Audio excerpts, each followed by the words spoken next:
Mladík sa plne nevenoval vedeniu svojho vozidla, v dôsledku čoho narazil prednou pravou časťou vozidla do zadnej časti tela chodkyne.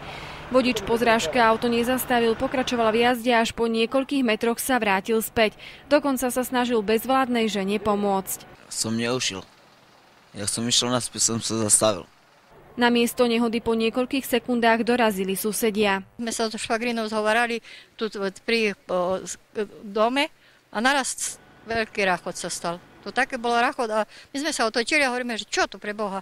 No a naraz možno auto išlo hore, otočilo tak 2 domy vyššie nás, tam vystúpil, tak to auto išlo naspäť, tu sa už otočilo a tým prišli mladí chlapci, asi 5 alebo 6, tam na druhej strane hrali hokej a kričia, že teta, poď tu, bo tu je niekto zabitý, nejaká žena.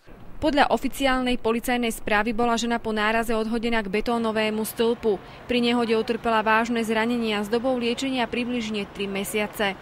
21-ročný Pavol si vo svojom stave asi ani veľmi neuvedomoval, čo spôsobil. Viete o tom, že ste ťažko zranili pani? Rovnako nevedel vysvetliť, prečo si sadol za volant opitý, no ako on sám tvrdil, ešte nikdy nejazdil pod vplyvom alkoholu. Stalo po prvýkrát alebo opakovane už?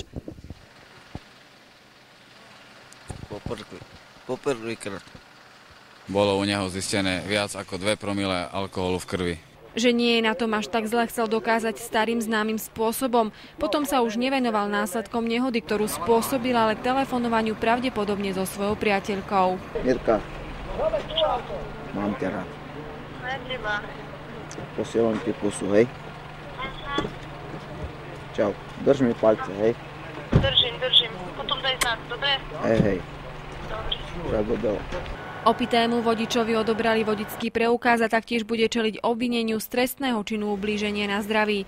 Hrozí mu strata slobody na 1 až 5 rokov.